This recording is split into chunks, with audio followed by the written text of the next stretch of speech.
जब सुख भी हंसी लगने लगे और दुख भी मजाक लगने लगे, तब जानना कुछ पाया है आपने।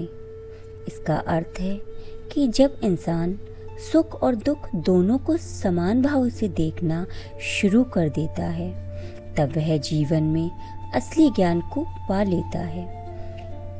यह एक आध्यात्मिक दृष्टि है, जहाँ इंसान ना सुख में बहकता है ना दुख में टूटता है। दोनों को वह एक ही खेल की तरह देखता है। और अंत में हम जानेंगे कि किस तरह हम इसे अपने जीवन में उतार सकते हैं। कल्पना कीजिए, आपके सामने जीवन की दो राहें हैं। एक ओर सुख है, हंसी है, सफलता है, और दूसरी ओर दुख है, आंसू है, असफलता है। अब सोचिए, अगर एक दिन आप इन दोनों को देखकर सिर्फ मुस्कुरा दें, अगर आपको लगे कि सुख भी कोई बड़ा खेल नहीं और दुख भी कोई भारी बोझ नहीं, तो इसका मतलब है कि आपने जीवन का असली रहस्य छू लिया है।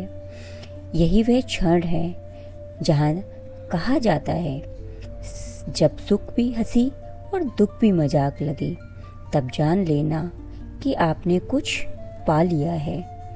मनुष्य का जीवन हमेशा दो भागों के बीच झूलता है, कभी सुख कभी दुख, कभी सफलता कभी असफलता, कभी मिलन कभी बिछड़ना। ये दो चीज़ें जीवन का आधार हैं, लेकिन समस्या ये है कि हम इसमें से किसी एक को पकड़ लेते हैं। सुख को थाम कर रखना चाहते हैं और दुख को भगाना चाहते हैं, और यही हमारी पीड़ा का कारण बनता है। असली ज्ञान तब आता है जब हम समझ लेते हैं कि सुख स्थायी नहीं है, दुख भी स्थायी नहीं है। दोनों आते हैं जाते हैं, जैसे दिन और रात। कोई भी हमेशा के लिए नहीं टिकता। और जब ये समझ भीतर गहराई से उतर जाती है, तो हम दोनों को समान भाव से देखना सीख जाते हैं। भारत की संत परंपरा में इसे सत्तम भाव कहा गया है। भगवत गीता में श्री कृष्ण ने अर्जुन से कहा था, सुख और दुख, लाभ हानि, जय पराजय को समान समझकर युद्ध कर। क्योंकि जिसने इन सबसे ऊपर उठना सीख लिया, उसके लिए जीवन एक उत्सव बन जाता है।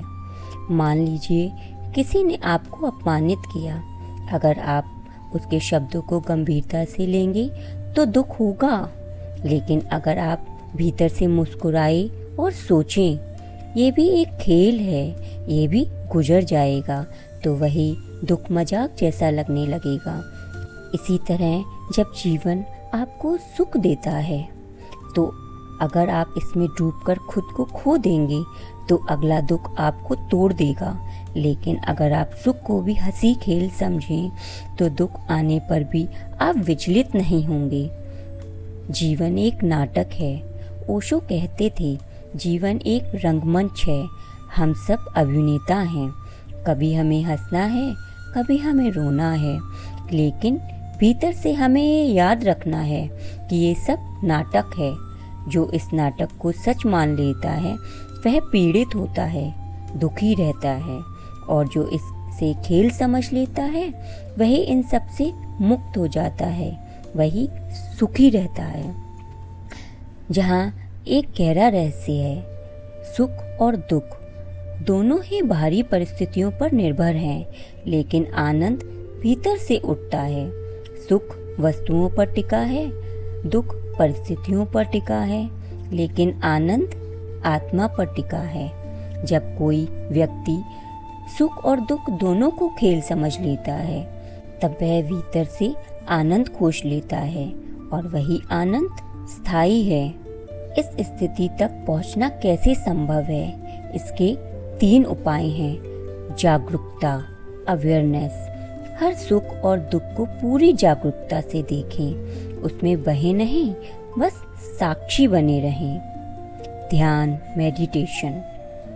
ध्यान आपको केंद्रित करता है, फिर बाहर के तूफान चाहे कितने भी हों, भीतर शांति बनी रहती है। स्वीकार, एक्सेप्टेंस। जीवन जैसा है उसे वैसा ही स्वीकार करें। विरोध करना बंद करें, तभी सुख दुख मजाक लगने लगते हैं। तो याद रखिए, सच्चा ज्ञान वह है जब सुख आपको बहा न ले जाए और दुख आपको तोड़ ना पाए। जब दोनों ही आपको खेल जैसे लगने लगे, तब समझिए आपको जीवन को जीना आ गया है। और यही है जब सुख भी हंसी लगने लगे और दुख भी मजाक लगने लगे, तब जान लेना कुछ पाया है।